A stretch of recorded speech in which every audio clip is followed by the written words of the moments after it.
Mes chers amis, que la grâce et la paix vous soient accordées par Dieu notre Père et par le Seigneur Jésus-Christ. Aujourd'hui, je parlerai un sujet très intéressant, le sceptre et le bâton de Juda. Thème, le sceptre ne s'éloignera point de Juda ni le bâton. Lors de la bénédiction prophétique de Jacob à ses 12 fils, Jacob leur père avait dit de Juda que le sceptre ne s'éloignera point de Juda, ni le bâton souverain d'entre ses pieds, jusqu'à ce que vienne le Shilo, et que les peuples lui obéissent. Genèse chapitre 49 verset 10.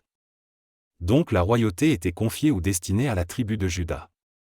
Dieu lui-même était roi en Israël, mais voilà qu'Israël a refusé que Dieu règne sur lui, mais a demandé qu'un roi humain soit établi sur lui. 1 Samuel chapitre 8 versets 5 à 7, 19 à 20. Mais voilà aussi que dans sa colère, Dieu leur a donné Saul, fils de Kis de la tribu de Benjamin à qui la royauté n'était pas destinée. 1 Samuel chapitre 9 versets 1 à 2, chapitre 10 verset 11, chapitre 11 versets 14 à 15. La royauté n'était donc pas destinée à la tribu de Benjamin mais bien à celle de Juda. C'est ainsi que Saul devait mourir pour laisser la place à David, l'homme selon le cœur de Dieu, issu de Bethléem de la tribu de Juda. 1 Samuel chapitre 16 verset 1, verset 10 à 13 aussi. Mais comme c'était un royaume, il était donc convenable que l'un des fils de Saul puisse remplacer automatiquement son père lors de sa mort. C'est ainsi que Is-Boshet, fils du roi Saul, prit le pouvoir à côté de David qui déjà régnait à Hébron. Alors pour que la royauté de tout Israël revienne à David, Is-Boshet devait disparaître. Et ce sont ses propres hommes qui lui ont donné la mort, en apportant sa tête à David comme pour lui annoncer la bonne nouvelle.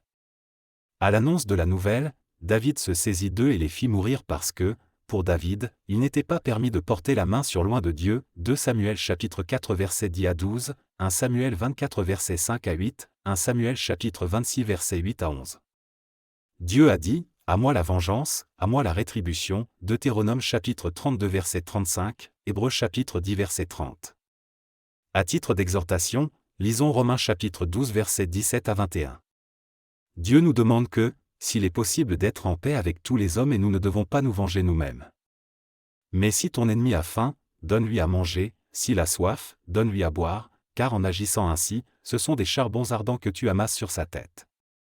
Au verset 4 de 2 Samuel chapitre 4, on parle de Mephi-Boshet, fils de Jonathan et petit-fils du roi Saul qui, dès l'enfance, à l'âge de 5 ans, était devenu boiteux de 2 pieds. 2 Samuel chapitre 4 verset 4, 2 Samuel chapitre 9 versets 3 et 13.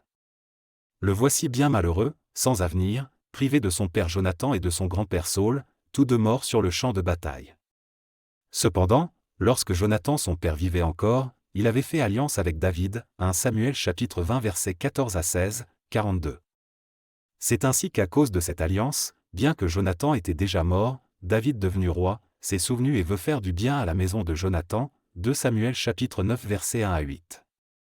Mephi-Boshet qui n'était plus considéré et était sans avenir, mais à cause des bienfaits de son père Jonathan, le voici en train de manger à la table du roi comme l'un des fils du roi David. C'est ça avoir la vie éternelle et manger à la table du Seigneur. Apocalypse chapitre 3 verset 20.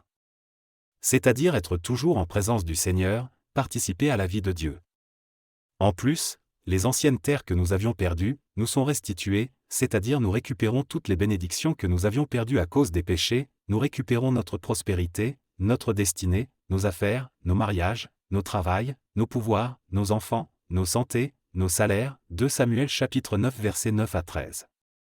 Comme exhortation, ne nous lassons pas ou ne nous fatiguons pas de faire du bien car Dieu finira par nous récompenser et si pas directement à nous, ce sont nos enfants, nos petits-enfants ou nos arrière-petits-enfants, qui vont bénéficier de ce que nous semons maintenant. Romains chapitre 11 versets 11 et 28. Préparons donc un avenir meilleur pour nos enfants en continuant de faire du bien. Deutéronome chapitre 7 verset 9. Je vous encourage à vous abonner à notre chaîne afin de ne manquer aucune des vidéos imprégnées de la sagesse divine. N'oublie d'activer la cloche de notification pour ne rater de nouvelles vidéos qui sera mise en ligne. Si Dieu touche votre cœur, vous pouvez également soutenir cette œuvre par vos dons, lesquels contribueront à l'avancement du royaume de Dieu en Christ Jésus. Soyez bénis. Papacy.